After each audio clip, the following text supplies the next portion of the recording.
ਦੋਸਤੋ, ਇਸ ਕਹਾਣੀ ਦਾ ਸਹੀ ਮਜ਼ਾ ਲੈਣ ਲਈ ਹੈੱਡਫੋਨਸ ਜ਼ਰੂਰ ਲਗਾਓ। ਇਹ ਸੱਚੀ ਘਟਨਾ ਹੈ ਜਿਸ ਨੂੰ ਆਪਣੀ ਅੱਖਾਂ ਦੇ ਸਾਹਮਣੇ ਘਟਦਾ ਹੋਇਆ ਮਹਿਸੂਸ ਕਰੋ। ਤਾਂ ਫਿਰ ਦੇਰੀ ਨਾ ਕਰਦੇ ਹੋਏ ਸ਼ੁਰੂ ਕਰਦੇ ਹਾਂ ਇਸ ਕਹਾਣੀ ਨੂੰ। ਮੈਂ ਹਿੰਦੁਸਤਾਨ ਯੂਨੀਲੀਵਰ ਕੰਪਨੀ ਵਿੱਚ ਇੱਕ ਆਪਰੇਟਰ ਵਜੋਂ ਕੰਮ ਕਰਦਾ ਸੀ। ਮੇਰਾ ਘਰ ਕੰਪਨੀ ਤੋਂ 10 ਕਿਲੋਮੀਟਰ ਦੂਰ ਹੈ। ਮੇਰੇ ਕੋਲ ਇੱਕ ਸਾਈਕਲ ਹੈ ਜਿਸ ਰਾਹੀਂ ਮੈਂ ਘਰ ਤੋਂ ਕੰਪਨੀ ਅਤੇ ਕੰਪਨੀ ਤੋਂ ਘਰ ਤੱਕ ਦਾ ਸਫ਼ਰ ਪੂਰਾ ਕਰਦਾ ਹਾਂ। ਇੱਕ ਦਿਨ ਦਫ਼ਤਰ ਤੋਂ ਘਰ ਜਾਂਦੇ ਸਮੇਂ ਰਸਤੇ ਵਿੱਚ ਮੈਂ ਆਪਣੇ ਕਾਲਜ ਦੇ ਬਾਹਰ ਇੱਕ ਕੁੜੀ ਦੇਖੀ, ਜਿਸ ਕਾਲਜ ਵਿੱਚ ਮੈਂ ਆਪਣੀ ਗ੍ਰੈਜੂਏਸ਼ਨ ਪੂਰੀ ਕੀਤੀ ਸੀ, ਜੋ ਮੈਨੂੰ ਦੇਖ ਕੇ ਮੁਸਕਰਾ ਰਹੀ ਸੀ। ਉਸ ਨੂੰ ਟਾਲ ਕੇ ਮੈਂ ਘਰ ਨੂੰ ਰਵਾਨਾ ਹੋ ਗਿਆ। ਅਗਲੇ ਦਿਨ ਫਿਰ ਉਹੀ ਕੁੜੀ ਮੈਨੂੰ ਉਸੇ ਥਾਂ 'ਤੇ ਦਿਖਾਈ ਦਿੱਤੀ। ਉਹ ਵੀ ਮੁਸਕਰਾ ਰਹੀ ਸੀ ਤੇ ਮੈਂ ਵੀ ਮੁਸਕਰਾਉਂਦਾ ਹੋਇਆ ਨਿਕਲ ਗਿਆ। ਮੈਨੂੰ ਉਸਦੀ ਪਿਆਰੀ ਮੁਸਕਰਾਹਟ ਨਾਲ ਪਿਆਰ ਹੋ ਗਿਆ, ਪਰ ਕਦੇ ਵੀ ਰੁਕਣ ਦੀ ਕੋਸ਼ਿਸ਼ ਨਹੀਂ ਕੀਤੀ। ਮੈਂ ਉਸ ਕੁੜੀ ਨੂੰ ਕਈ ਦਿਨਾਂ ਤੱਕ ਦੇਖਿਆ ਅਤੇ ਇੱਕ ਦਿਨ ਮੈਂ ਉਸ ਨੂੰ ਉੱਥੇ ਨਹੀਂ ਦੇਖਿਆ। ਮੈਂ ਬੇਚੈਨ ਹੋ ਗਿਆ, ਪਰ ਮੈਨੂੰ ਉਸ ਬਾਰੇ ਕੁਝ ਨਹੀਂ ਪਤਾ ਸੀ ਅਤੇ ਮੈਂ ਉਸ ਨਾਲ ਕਦੇ ਗੱਲ ਨਹੀਂ ਕੀਤੀ ਸੀ, ਇਸ ਲਈ ਉਸ ਦਾ ਪਤਾ ਵੀ ਨਹੀਂ ਲਗਾ ਸਕਿਆ। ਮੈਂ ਉਸ ਕੁੜੀ ਨਾ ਦਿਖਣ ਕਾਰਨ ਕਈ ਦਿਨ ਬੇਚੈਨ ਰਿਹਾ। ਕਈ ਵਾਰ ਮੈਂ ਕੰਪਨੀ ਤੋਂ ਜਲਦੀ ਨਿਕਲਦਾ ਸੀ ਅਤੇ ਉਸ ਦੀ ਉਡੀਕ ਕਰਦਾ ਸੀ, ਪਰ ਮੈਂ ਉਸ ਨੂੰ ਕਦੇ ਨਹੀਂ ਮਿਲਿਆ। ਇੱਕ ਦਿਨ ਮੇਰੇ ਮੋਬਾਈਲ 'ਤੇ ਕਿਸੇ ਅਣਜਾਣ ਨੰਬਰ ਤੋਂ ਕਾਲ ਆਈ। ਮੈਂ ਫ਼ੋਨ ਚੁੱਕਿਆ ਤਾਂ ਇੱਕ ਕੁੜੀ ਬੋਲੀ। ਉਸਨੇ ਮੇਰਾ ਨਾਮ ਪੁੱਛਿਆ ਤਾਂ ਉਸਨੇ ਮੇਰੇ ਨਾਲ ਗੱਲ ਕਰਨੀ ਸ਼ੁਰੂ ਕਰ ਦਿੱਤੀ ਅਤੇ ਦੱਸਿਆ ਕਿ ਮੈਂ ਉਹੀ ਕੁੜੀ ਹਾਂ ਜਿਸ ਨੂੰ ਤੁਸੀਂ ਰੋਜ਼ਾਨਾ ਆਪਣੀ ਸਾਈਕਲ 'ਤੇ ਲੰਘਦੇ ਵੇਖਦੇ ਸੀ। ਮੈਂ ਹੈਰਾਨ ਸੀ ਕਿ ਇਸ ਨੂੰ ਮੇਰਾ ਨੰਬਰ ਕਿਵੇਂ ਮਿਲਿਆ ਅਤੇ ਇਹ ਮੇਰੇ ਨਾਲ ਕਿਉਂ ਗੱਲ ਕਰ ਰਹੀ ਹੈ।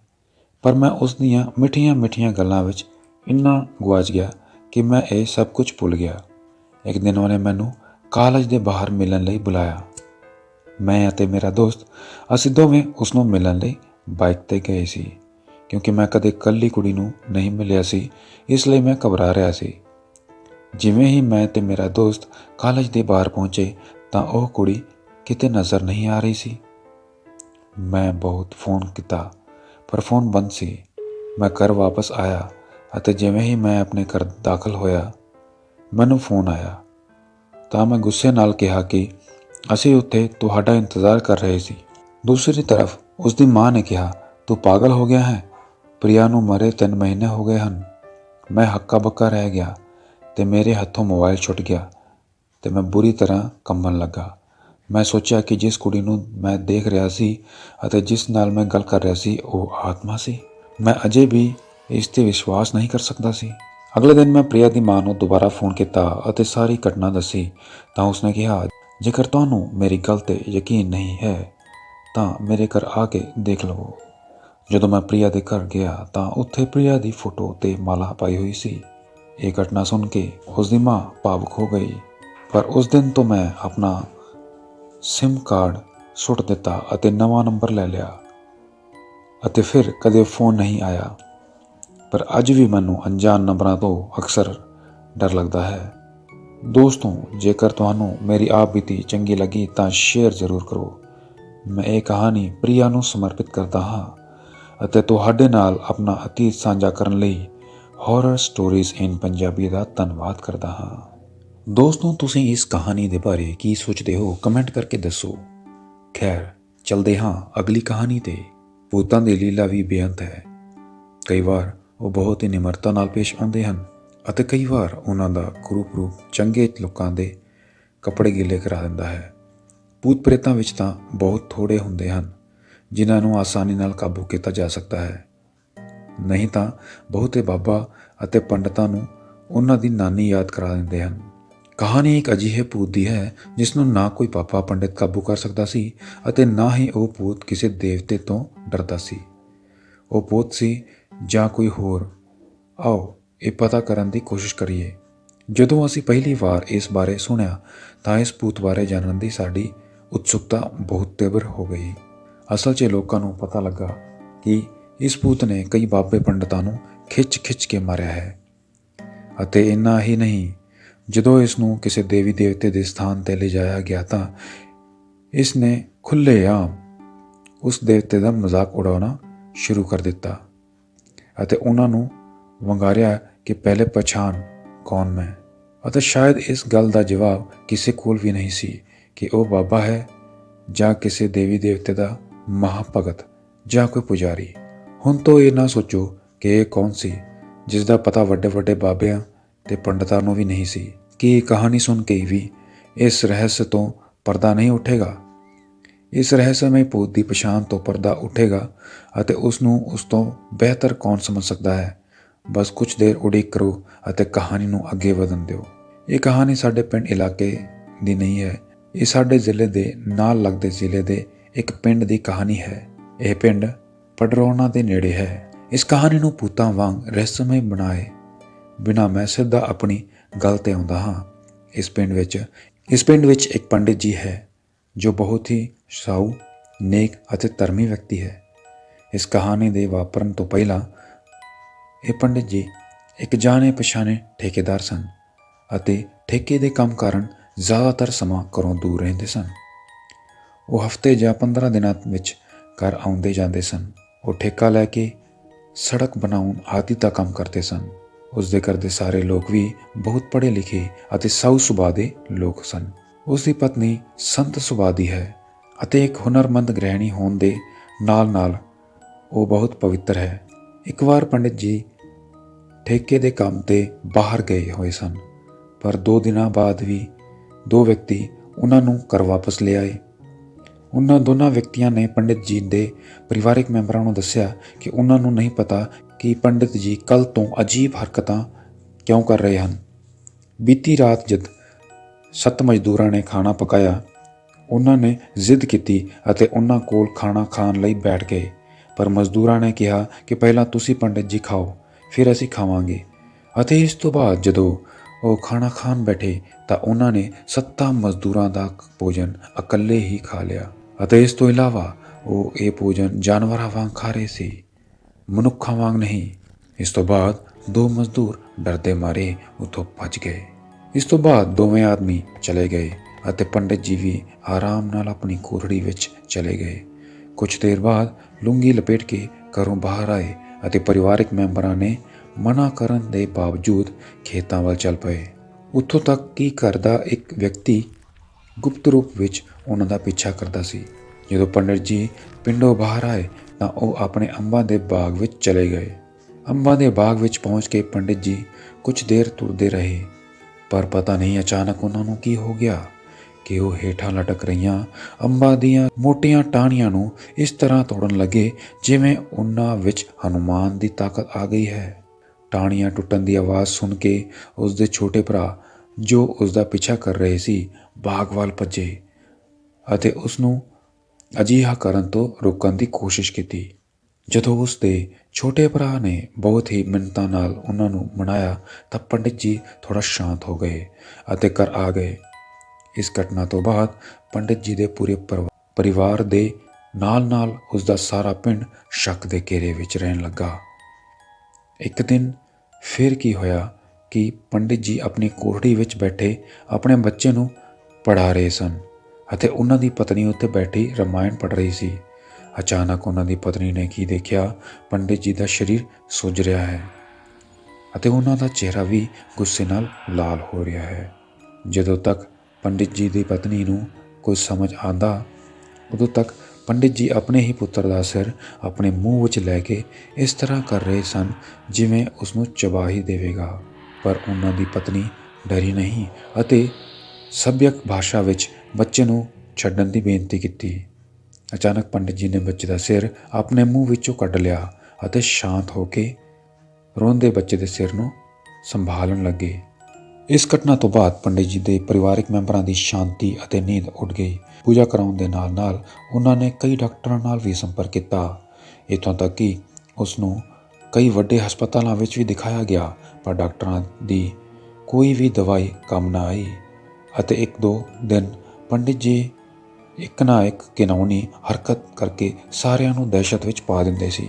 ਡਾਕਟਰਾਂ ਨੂੰ ਮਿਲਣ ਦਾ ਸਿਲਸਿਲਾ ਕਰੀਬ 2 ਮਹੀਨੇ ਚੱਲਿਆ, ਪਰ ਪੰਡਿਤ ਜੀ ਦੀ ਹਾਲਤ ਵਿੱਚ ਮਾਮੂਲੀ ਵੀ ਕੋਈ ਸੁਧਾਰ ਨਹੀਂ ਹੋਇਆ। ਹਾਂ, ਪਰ ਹੁਣ ਸਭ ਨੂੰ ਇੱਕ ਗੱਲ ਸਮਝ ਆ ਗਈ ਸੀ ਅਤੇ ਉਹ ਇਹ ਹੈ ਕਿ ਜਦੋਂ ਵੀ ਪੰਡਿਤ ਜੀ ਦੇ ਸਰੀਰ ਵਿੱਚ ਸੋਜ ਆਉਣੀ ਸ਼ੁਰੂ ਹੋ ਜਾਂਦੀ ਅਤੇ ਉਹਨਾਂ ਦਾ ਚਿਹਰਾ ਲਾਲ ਹੋ ਜਾਂਦਾ, ਉੱਥੇ ਘਰ ਦੇ ਲੋਕ ਉਹਨਾਂ ਦੀ ਪਤਨੀ ਨੂੰ ਬੁਲਾਉਂਦੇ ਸਨ ਅਤੇ ਪੰਡਿਤ ਜੀ ਆਪਣੀ ਪਤਨੀ ਨੂੰ ਦੇਖ ਕੇ ਸ਼ਾਂਤ ਹੋ ਜਾਂਦੇ ਸਨ। ਇੱਕ ਦਿਨ ਪੰਡਿਤ ਜੀ ਦੀ ਪਤਨੀ ਪੂਜਾ ਕਰ ਰਹੀ ਸੀ ਤਾਂ ਪੰਡਿਤ ਜੀ ਉੱਥੇ ਆਏ ਅਤੇ ਹੱਸਦੇ ਆਪਣੀ ਪਤਨੀ ਨੂੰ ਪੁੱਛਿਆ ਕਿ ਤੁਸੀਂ ਪੂਜਾ ਕਿਉਂ ਕਰ ਰਹੇ ਹੋ। ਪੰਡਿਤ ਜੀ ਦੀ ਪਤਨੀ ਨੇ ਕਿਹਾ ਕਿ ਤੁਸੀਂ ਠੀਕ ਹੋ ਜਾਓ। ਸੋ ਪਤਨੀ ਦੀ ਇਹ ਗੱਲ ਸੁਣ ਕੇ ਪੰਡਿਤ ਜੀ ਉੱਚੀ ਉੱਚੀ ਹੱਸ ਪਏ ਅਤੇ ਅਚਾਨਕ ਹੱਸਦੇ ਹੋਏ ਬੋਲੇ ਕਿ ਤੁਸੀਂ ਜਿੰਨੀ ਮਰਜ਼ੀ ਪੂਜਾ ਪਾਠ ਕਰੋ, ਮੈਂ ਇਸ ਨੂੰ ਛੱਡਣ ਵਾਲਾ ਨਹੀਂ। ਜੇ ਮੈਂ ਇਸ ਨੂੰ ਛੱਡਾਂਗਾ ਤਾਂ ਇਹ ਇਸ ਸੰਸਾਰ ਤੋਂ ਜਾਣ ਤੋਂ ਬਾਅਦ ਹੀ ਹੋਵੇਗਾ। ਪੰਡਿਤ ਜੀ ਦੀਆਂ ਇਹ ਗੱਲਾਂ ਸੁਣ ਕੇ ਪੰਡਿਤ ਜੀ ਦੀ ਪਤਨੀ ਡਰ ਗਈ, ਪਰ ਉਸਨੇ ਹਿੰਮਤ ਜੁਟਾ ਕੇ ਪੁੱਛਿਆ ਕਿ ਤੁਸੀਂ ਕੌਣ ਹੋ ਤੇ ਮੇਰੇ ਪਤੀ ਨੇ ਤੁਹਾਡਾ ਕੀ ਵਿਗਾੜਿਆ ਹੈ। ਇਸ ਤੇ ਪੰਡਿਤ ਜੀ ਨੇ ਕਿਹਾ, ਮੈਂ ਨਹੀਂ ਜਾਣਦਾ ਕਿ ਮੈਂ ਕੌਣ ਹਾਂ ਅਤੇ ਮੈਂ ਇਹ ਵੀ ਨਹੀਂ ਦੱਸਾਂਗਾ ਕਿ ਇਸ ਨੇ ਮੇਰਾ ਕੀ ਨੁਕਸਾਨ ਕੀਤਾ ਹੈ। ਜਦੋਂ ਪੰਡਿਤ ਜੀ ਦੀ ਪਤਨੀ ਨੇ ਇਹ ਗੱਲ ਆਪਣੇ ਪਰਿਵਾਰਿਕ ਮੈਂਬਰਾਂ ਨੂੰ ਦੱਸੀ ਤਾਂ ਪੰਡਿਤ ਜੀ ਦੇ ਪਰਿਵਾਰਿਕ ਮੈਂਬਰਾਂ ਨੇ ਉਸ ਇਲਾਕੇ ਵਿੱਚ ਸਾਰੇ ਬਾਬੇ ਅਤੇ ਪੰਡਤਾਂ ਨਾਲ ਸੰਪਰਕ ਕਰਨਾ ਸ਼ੁਰੂ ਕਰ ਦਿੱਤਾ। ਪਹਿਲਾਂ ਕੁਝ ਬਾਬੇ ਪੰਡਤਾਂ ਨੇ ਝਾੜ ਫੂਕ ਕੀਤੀ, ਪਰ ਕੋਈ ਫਾਇਦਾ ਨਹੀਂ ਹੋਇਆ। ਇੱਕ ਦਿਨ ਪੰਡਿਤ ਜੀ ਦੇ ਪਰਿਵਾਰ ਵਾਲੇ ਪੰਡਿਤ ਜੀ ਨੂੰ ਉਸੇ ਇਲਾਕੇ ਦੇ ਇੱਕ ਮਸ਼ਹੂਰ ਬਾਬੇ ਕੋਲ ਲੈ ਗਏ। ਬਾਬੇ ਨੇ ਕੁਝ ਮੰਤਰ ਉਚਾਰੇ ਅਤੇ ਪੰਡਿਤ ਜੀ ਵੱਲ ਦੇਖਿਆ, ਕਿਹਾ ਕਿ ਤੂੰ ਭਾਵੇਂ ਕੋਈ ਵੀ ਹੋਵੇਂ, ਪਰ ਤੈਨੂੰ ਇਸ ਨੂੰ ਛੱਡਣਾ ਪਵੇਗਾ, ਨਹੀਂ ਤਾਂ ਮੈਂ ਤੈਨੂੰ ਭਸਮ ਕਰ ਦਿਆਂਗਾ। ਜਦੋਂ ਬਾਬਾ ਨੇ ਸਾੜਨ ਦੀ ਗੱਲ ਕੀਤੀ ਤਾਂ ਪੰਡਿਤ ਜੀ ਦਾ ਚਿਹਰਾ ਲਾਲ ਹੋ ਗਿਆ ਅਤੇ ਉਹ ਝੱਟ ਬਾਬੇ ਨੂੰ ਕੱਪੜੇ ਵਾਂਗ ਕੁੱਟਣ ਲੱਗੇ। ਬਾਬੇ ਦੀ ਸਾਰੀ ਸ਼ੇਖੀ ਰਫੂ ਚੱਕਰ ਹੋ ਗਈ ਸੀ ਤੇ ਉਹ ਮਿੰਨਤਾਂ ਕਰਨ ਲੱਗ ਪਿਆ ਸੀ। ਫਿਰ ਪੰਡਿਤ ਜੀ ਦੀ ਪਤਨੀ ਨੇ ਦਖਲ ਦਿੱਤਾ ਅਤੇ ਬਾਬੇ ਦੀ ਜਾਨ ਬਚ ਗਈ। ਪੰਡਿਤ ਜੀ ਵੱਲੋਂ ਬਾਬੇ ਨੂੰ ਕੁੱਟਣ ਦੀ ਖਬਰ ਕਈ ਜ਼ਿਲ੍ਹਿਆਂ ਵਿੱਚ ਅੱਗ ਵਾਂਗ ਫੈਲ ਗਈ। ਹੁਣ ਕੋਈ ਵੀ ਬਾਬਾ ਜਾਂ ਪੰਡਿਤ ਉਸ ਦਾ ਨਾਮ ਸੁਣ ਕੇ ਕੰਬ ਜਾਂਦਾ ਸੀ ਤਾਂ ਉਸ ਪੰਡਿਤ ਜੀ ਨੂੰ ਮਿਲਣ ਦੀ ਗੱਲ ਤਾਂ ਦੂਰ ਦੀ ਗੱਲ ਹੈ। ਇਸ ਦੌਰਾਨ ਪੰਡਿਤ ਜੀ ਨੂੰ ਦੇਵੀ ਦੇ ਸਥਾਨ ਤੇ ਲਿਜਾਇਆ ਗਿਆ, ਪਰ ਦੇਵੀ, ਉਸ ਔਰਤ ਜਿਸ ਦੇ ਦੇਵੀ ਨੇ ਨਿਵਾਸ ਕੀਤਾ ਸੀ, ਨੇ ਅਜਿਹੇ ਦੁਸ਼ਟ ਅਤੇ ਅਸਭਿਅਕ ਵਿਅਕਤੀ ਨੂੰ ਮਿਲਣ ਦੀ ਵੀ ਇਜਾਜ਼ਤ ਦੇਣ ਤੋਂ ਇਨਕਾਰ ਕਰ ਦਿੱਤਾ, ਜੋ ਕਿ ਦੇਵੀ ਨਹੀਂ ਕਰਨਾ ਚਾਹੁੰਦੀ ਸੀ। ਪੰਡਿਤ ਜੀ ਉਸ ਥਾਂ ਪਹੁੰਚ ਕੇ ਮੁਸਕਰਾਉਂਦੇ ਹੋਏ ਆਪਣੀ ਪਤਨੀ ਨੂੰ ਕਹਿਣ ਲੱਗੇ ਕਿ ਜਿਹੜੀ ਦੇਵੀ ਮੇਰੇ ਸਾਹਮਣੇ ਆਉਣ ਤੋਂ ਡਰਦੀ ਹੈ, ਉਹ ਮੈਨੂੰ ਕਿਵੇਂ ਭਜਾਏਗੀ। ਦੇਵੀ ਮਾਂ ਨੇ ਪੰਡਿਤ ਜੀ ਦੇ ਪਰਿਵਾਰਿਕ ਮੈਂਬਰਾਂ ਨੂੰ ਕਿਹਾ ਕਿ ਇਹ ਪਛਾਣਨਾ ਵੀ ਮੁਸ਼ਕਿਲ ਹੈ ਕਿ ਇਹ ਕੌਣ ਹੈ। ਤੁਸੀਂ ਲੋਕ ਇਸ ਨਾਲ ਵੱਡੇ ਵੱਡੇ ਤੀਰਥ ਸਥਾਨਾਂ ਤੇ ਜਾਓ, ਹੋ ਸਕਦਾ ਹੈ ਕਿ ਇਹ ਪੰਡਿਤ ਜੀ ਨੂੰ ਛੱਡ ਦੇਵੇ। ਇਸ ਤੋਂ ਬਾਅਦ ਪੰਡਿਤ ਜੀ ਦੇ ਪਰਿਵਾਰਿਕ ਮੈਂਬਰ ਪੰਡਿਤ ਜੀ ਨੂੰ ਕਈ ਤੀਰਥ ਸਥਾਨਾਂ ਤੇ ਲੈ ਗਏ, ਕੁਝ ਪ੍ਰਸਿੱਧ ਧਾਰਮਿਕ ਸਥਾਨਾਂ ਆਦਿ ਤੇ ਲੈ ਗਏ, ਪਰ ਕੋਈ ਫਾਇਦਾ ਨਹੀਂ ਹੋਇਆ। ਹੁਣ ਪੰਡਿਤ ਜੀ ਆਪਣੇ ਪਰਿਵਾਰਕ ਮੈਂਬਰਾਂ ਸਮੇਤ ਇਹਨਾਂ ਤੀਰਥਾਂ ਤੇ ਆਸਾਨੀ ਨਾਲ ਜਾਇਆ ਕਰਦੇ ਸਨ ਅਤੇ ਘੁੰਮਦੇ ਫਿਰਦੇ ਸਨ। ਬਹੁਤੇ ਤੀਰਥ ਸਥਾਨਾਂ ਤੇ ਜਾਣ ਦੇ ਬਾਵਜੂਦ ਵੀ ਜਦੋਂ ਭੂਤ ਨੇ ਪੰਡਿਤ ਜੀ ਨੂੰ ਨਹੀਂ ਛੱਡਿਆ ਤਾਂ ਪੰਡਿਤ ਜੀ ਦੇ ਪਰਿਵਾਰਕ ਮੈਂਬਰਾਂ ਨੇ ਹਰ ਰੋਜ਼ ਘਰ ਵਿੱਚ ਪੂਜਾ ਪਾਠ ਕਰਨਾ ਸ਼ੁਰੂ ਕਰ ਦਿੱਤਾ। ਪੰਡਿਤ ਜੀ ਦੀ ਪਤਨੀ ਨੇ ਹਰ ਰੋਜ਼ ਵਰਤ ਰੱਖ ਕੇ ਦੁਰਗਾ ਸਪਤਸ਼ਤੀ ਦਾ ਪਾਠ ਕਰਨਾ ਸ਼ੁਰੂ ਕਰ ਦਿੱਤਾ। ਇੱਕ ਦਿਨ ਪੰਡਿਤ ਜੀ ਨੇ ਆਪਣੇ ਪਰਿਵਾਰ ਵਾਲਿਆਂ ਨੂੰ ਆਪਣੇ ਕੋਲ ਬੁਲਾਇਆ ਅਤੇ ਕਿਹਾ ਕਿ ਤੁਸੀਂ ਸਾਰੇ ਖੇਤਾਂ ਵਿੱਚ ਜਾ ਕੇ ਘੱਟੋ ਘੱਟ ਇੱਕ ਪਿੱਪਲ ਦਾ ਰੁੱਖ ਲਗਾਓ। ਪੰਡਿਤ ਜੀ ਦੀ ਪਤਨੀ ਨੇ ਕਿਹਾ ਕਿ ਜੇਕਰ ਤੁਹਾਡੀ ਇਹ ਇੱਛਾ ਹੈ ਤਾਂ ਅਸੀਂ ਇੱਕ ਇੱਕ ਕਰਕੇ 11 ਪਿੱਪਲ ਦੇ ਰੁੱਖ ਲਗਾਵਾਂਗੇ। ਇਸ ਤੋਂ ਬਾਅਦ ਪੰਡਿਤ ਜੀ ਦੇ ਪਰਿਵਾਰਕ ਮੈਂਬਰ ਪੰਡਿਤ ਜੀ ਨੂੰ ਨਾਲ ਲੈ ਕੇ ਉਸੇ ਦਿਨ ਖੇਤਾਂ ਵਿੱਚ ਚਲੇ ਗਏ। ਇੱਧਰ ਉੱਧਰ ਖੋਜ ਕਰਨ ਤੋਂ ਬਾਅਦ ਇੱਕ ਇੱਕ ਪਿੱਪਲ ਦਾ ਦਰਖਤ ਲਾਇਆ ਅਤੇ ਪੰਡਿਤ ਜੀ ਨੂੰ ਕਿਹਾ ਕਿ ਅਸੀਂ ਪਿੱਪਲ ਦੇ ਰੁੱਖ ਬਰਾਬਰ ਲਗਾਵਾਂਗੇ। ਇਸ ਘਟਨਾ ਤੋਂ ਬਾਅਦ ਪੰਡਿਤ ਜੀ ਸ਼ਾਂਤ ਰਹਿਣ ਲੱਗੇ। ਹੁਣ ਉਹ ਆਪਣੇ ਘਰ ਦਾ ਛੋਟਾ ਮੋਟਾ ਕੰਮ ਵੀ ਕਰਨ ਲੱਗ ਪਏ ਸਨ। ਪੰਡਿਤ ਜੀ ਨੇ ਉੱਥੇ ਪਹੁੰਚ ਕੇ ਲੱਕੜ ਆਪਣੇ ਹੱਥ ਵਿੱਚ ਲਈ ਅਤੇ ਕੁਝ ਹੀ ਦੇਰ ਵਿੱਚ ਲੱਕੜ ਦੇ 3 ਟੋਟੇ ਕਰ ਦਿੱਤੇ। ਸ਼ਾਇਦ ਇਹਨਾਂ ਤਿੰਨਾਂ ਅੰਗਾਂ ਨੂੰ ਤੋੜਨ ਵਿੱਚ ਉਸ ਦੇ ਭਰਾਵਾਂ ਨੂੰ ਮਹੀਨੇ ਲੱਗ ਗਏ ਹੋਣਗੇ। ਇੱਕ ਦਿਨ ਤੜਕੇ 4 ਵਜੇ ਪੰਡਿਤ ਜੀ ਨੇ ਆਪਣੀ ਪਤਨੀ ਨੂੰ ਜਗਾਇਆ ਅਤੇ ਕਿਹਾ, ਮੈਂ ਜਾ ਰਿਹਾ ਹਾਂ। ਪੰਡਿਤ ਜੀ ਦੀ ਪਤਨੀ ਨੇ ਕਿਹਾ, ਅਜੇ ਰਾਤ ਹੈ ਅਤੇ ਤੁਸੀਂ ਇਸ ਰਾਤ ਕਿੱਥੇ ਜਾ ਰਹੇ ਹੋ। ਪੰਡਿਤ ਜੀ ਦੀ ਪਤਨੀ ਦੀ ਇਹ ਗੱਲ ਸੁਣ ਕੇ ਪੰਡਿਤ ਜੀ ਹੱਸ ਪਏ ਅਤੇ ਬੋਲੇ, ਮੈਂ ਜਾ ਰਿਹਾ ਹਾਂ ਅਤੇ ਉਹ ਵੀ ਇਕੱਲਾ, ਤੇਰੇ ਸੁਹਾਗ ਨੂੰ ਤੇਰੇ ਕੋਲ ਛੱਡ ਕੇ। ਹੁਣ ਮੈਂ ਤੇਰੇ ਪਤੀ ਅਤੇ ਤੈਨੂੰ ਕਦੇ ਵੀ ਪਰੇਸ਼ਾਨ ਨਹੀਂ ਕਰਾਂਗਾ। ਤੂੰ ਆਪਣੇ ਸਾਰੇ ਪਰਿਵਾਰ ਨੂੰ ਜਲਦੀ ਜਗਾ ਤਾਂ ਜੋ ਮੈਂ ਜਾਣ ਤੋਂ ਪਹਿਲਾਂ ਉਹਨਾਂ ਸਾਰਿਆਂ ਨੂੰ ਮਿਲ ਸਕਾਂ। ਇਹ ਕਹਿੰਦੇ ਹੀ ਪੰਡਿਤ ਜੀ ਦੀ ਪਤਨੀ ਦੀਆਂ ਅੱਖਾਂ 'ਚੋਂ ਹੰਝੂ ਵਹਿ ਤੁਰੇ ਅਤੇ ਉਹ ਪੰਡਿਤ ਜੀ ਦੇ ਪੈਰ ਫੜ ਕੇ ਉੱਚੀ ਉੱਚੀ ਰੋਣ ਲੱਗੀ। ਹੁਣ ਪੰਡਿਤ ਜੀ ਦੀ ਪਤਨੀ ਦੇ ਰੋਣ ਦੀ ਆਵਾਜ਼ ਸੁਣ ਕੇ ਘਰ ਦੇ ਲੋਕ ਡਰ ਗਏ ਅਤੇ ਪੰਡਿਤ ਜੀ ਦੇ ਕਮਰੇ ਵੱਲ ਭੱਜੇ। ਆਹ ਕੀ ਹੈ? ਪੰਡਿਤ ਜੀ ਦੇ ਕਮਰੇ ਦਾ ਮਾਹੌਲ ਬਹੁਤ ਵਧੀਆ ਸੀ ਕਿਉਂਕਿ ਪੰਡਿਤ ਜੀ ਮੁਸਕਰਾ ਰਹੇ ਸਨ। ਪਰਿਵਾਰ ਨੇ ਪੰਡਿਤ ਜੀ ਦੀ ਪਤਨੀ ਨੂੰ ਚੁੱਪ ਕਰਵਾ ਦਿੱਤਾ ਅਤੇ ਰੋਣ ਦਾ ਕਾਰਨ ਪੁੱਛਿਆ। ਪੰਡਿਤ ਜੀ ਦੀ ਪਤਨੀ ਦੇ ਬੋਲਣ ਤੋਂ ਪਹਿਲਾਂ ਹੀ ਪੰਡਿਤ ਜੀ ਨੇ ਆਪ ਕਿਹਾ, ਹੁਣ ਮੈਂ ਤੁਹਾਡੇ ਘਰ ਦੇ ਇਸ ਮੈਂਬਰ ਨੂੰ ਸਦਾ ਲਈ ਛੱਡ ਰਿਹਾ ਹਾਂ।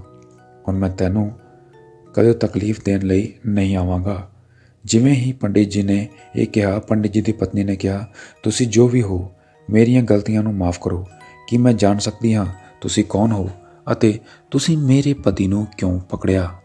ਇਹ ਸੁਣ ਕੇ ਪੰਡਿਤ ਜੀ ਉੱਚੀ ਉੱਚੀ ਹੱਸ ਪਏ ਅਤੇ ਕਿਹਾ ਕਿ ਮੈਂ ਬ੍ਰਹਮ ਪ੍ਰੇਤ ਹਾਂ, ਕੋਈ ਵੀ ਮੈਨੂੰ ਨੁਕਸਾਨ ਨਹੀਂ ਪਹੁੰਚਾ ਸਕਦਾ ਅਤੇ ਤੁਹਾਡੇ ਪਤੀ ਨੇ ਉਹੀ ਪਿੱਪਲ ਦੇ ਰੁੱਖ ਨੂੰ ਕੱਟ ਦਿੱਤਾ ਸੀ ਜਿਸ 'ਤੇ ਮੈਂ ਹਜ਼ਾਰਾਂ ਸਾਲਾਂ ਤੋਂ ਰਹਿੰਦਾ ਸੀ।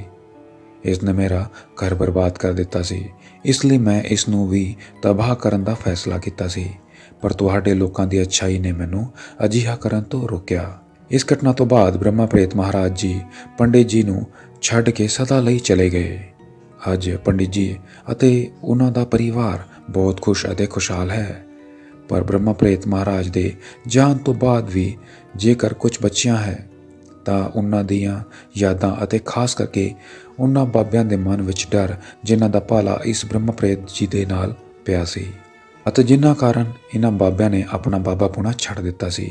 ਮੈਂ ਇੱਕ ਭੂਤ ਵਜੋਂ ਨਹੀਂ ਬਲਕਿ ਇੱਕ ਆਦਮੀ ਵਜੋਂ ਬੇਨਤੀ ਕਰਦਾ ਹਾਂ, ਦਰਖਤ ਬਿਲਕੁਲ ਨਾ ਕੱਟੋ ਅਤੇ ਜੇਕਰ ਮਜਬੂਰੀ ਵਿੱਚ ਕੱਟਣਾ ਹੀ ਪਵੇ ਤਾਂ ਇੱਕ ਦੀ ਬਜਾਏ ਦੋ ਲਗਾਓ ਤਾਂ ਜੋ ਮੇਰਾ ਘਰ ਵੀ ਬਚ ਜਾਵੇ ਅਤੇ ਤੁਹਾਡਾ ਵੀ, ਕਿਉਂਕਿ ਜੇਕਰ ਇਸੇ ਤਰ੍ਹਾਂ ਰੁੱਖਾਂ ਦੀ ਕਟਾਈ ਹੁੰਦੀ ਰਹੀ ਤਾਂ ਇੱਕ ਦਿਨ ਕੁਦਰਤ ਅਸੰਤੁਲਿਤ ਹੋ ਜਾਵੇਗੀ ਅਤੇ ਸ਼ਾਇਦ ਨਾ ਤਾਂ ਤੁਹਾਡਾ ਅਤੇ ਨਾ ਹੀ ਸਾਡਾ ਘਰ ਬਚੇਗਾ। ਇੱਕ ਰੁੱਖ 100 ਪੁੱਤਰਾਂ ਦੇ ਬਰਾਬਰ ਹੈ। ਇੱਕ ਨਹੀਂ ਕੱਟਣਾ ਚਾਹੀਦਾ ਅਤੇ ਜੇਕਰ ਕੱਟਣਾ ਵੀ ਪਵੇ ਤਾਂ ਉਸ ਦੇ ਅੱਗੇ 10 ਜਾਂ 20 ਹੋਰ ਲਗਾਉਣੇ ਚਾਹੀਦੇ ਹਨ। ਦੋਸਤੋ, ਤੁਸੀਂ ਵੀ ਆਪਣੀ ਕਹਾਣੀ ਸਾਡੇ ਨਾਲ ਸ਼ੇਅਰ ਕਰ ਸਕਦੇ ਹੋ। ਬਾਕੀ ਤੁਸੀਂ ਇਸ ਕਹਾਣੀ ਬਾਰੇ ਕੀ ਸੋਚਦੇ ਹੋ, ਕਮੈਂਟ ਕਰਕੇ ਦੱਸੋ। ਅਸੀਂ ਤੁਹਾਡੇ ਕਮੈਂਟਾਂ ਦਾ ਬੇਸਬਰੀ ਦੇ ਨਾਲ ਇੰਤਜ਼ਾਰ ਕਰਾਂਗੇ। ਜੇ ਸਾਡੇ ਚੈਨਲ ਤੇ ਤੁਸੀਂ ਨਵੇਂ ਹੋ ਤਾਂ ਸਬਸਕ੍ਰਾਈਬ ਕਰਨਾ ਨਾ ਭੁੱਲੋ ਤਾਂ ਕਿ ਸਾਡਾ ਵੀਡੀਓ ਤੁਹਾਡੇ ਕੋਲ ਸਭ ਤੋਂ ਪਹਿਲਾਂ ਪਹੁੰਚੇ। ਅਤੇ ਸਾਡੇ ਹੋਰ ਵੀਡੀਓ ਦੇਖਣਾ ਚਾਹੁੰਦੇ ਹੋ ਤਾਂ ਸਾਹਮਣੇ ਦਿਖ ਰਹੇ ਵੀਡੀਓ ਤੇ ਕਲਿੱਕ ਕਰਕੇ ਜ਼ਰੂਰ ਦੇਖੋ। ਤੁਹਾਨੂੰ ਇਹ ਵੀ ਪਸੰਦ ਆਉਣਗੇ। ਤਾਂ ਫਿਰ ਚੱਲਦੇ ਹਾਂ, ਛੇਤੀ ਹੀ ਫਿਰ ਮਿਲਾਂਗੇ ਇੱਕ ਹੋਰ ਸੱਚੀ ਕਹਾਣੀ ਦੇ ਨਾਲ। ਤਦ ਤੱਕ ਲਈ ਗੁੱਡ ਬਾਏ।